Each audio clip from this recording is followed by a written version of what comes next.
तो बात हो रही है केरल हाई कोर्ट के एक लेटेस्ट जजमेंट के ऊपर, जहां पर सवाल ये था कि एक जमानत पर रिहा व्यक्ति है जिसे कि अपनी ड्यूटी करने के लिए संयुक्त अरब अमीरात जाने की अनुमति मिलनी चाहिए या फिर नहीं। कोर्ट ने यहां पर यह कहा कि कानून का प्रोसीजर ये कहता है कि अगर आरोपी अपने व्यवसाय को जारी रखना चाहता है तो उसके अधिकार को कम नहीं किया जा सकता, चाहे वो व्यवसाय उसका विदेश में ही क्यों ना हो। यहाँ पर आरोपी जो याचिका करता है अरुण बेबी द्वारा दायर की गई थी और इसमें यह कहा गया था कि वो संयुक्त अरब अमीरात में जनरल इलेक्ट्रॉनिक इंजीनियर के रूप में कार्यरत है और उसे जो वीज़ा दिया गया है वो 15 जुलाई को ख़त्म हो जाएगा। याचिकाकर्ता ने कोर्ट से ये आग्रह किया था कि उसका काम जल्दी कर दिया जाए और उसका संयुक्त राज्य अमीरात जाना बहुत ज़रूरी है।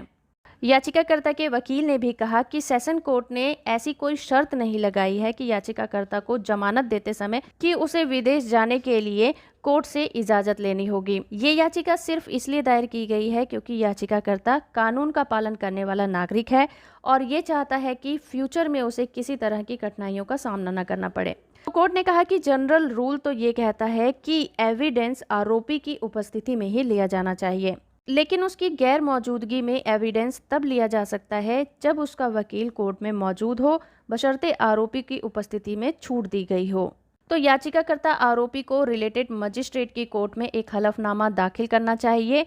जब भी आवश्यकता होगी वो उस कोर्ट के सामने पेश हो जाएगा और याचिकाकर्ता को निचली अदालत के सामने पेश होने के लिए एक वकील को भी नियुक्त करना चाहिए।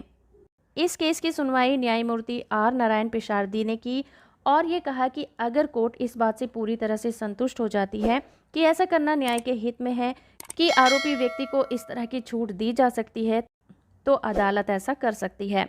अगर कोई कोर्ट ये महसूस करता है कि आरोपी परेशानी पैदा कर सकता है तो याचिकाकर्ता की व्यक्तिगत उपस्थिति पर जोर दिया जा सकता है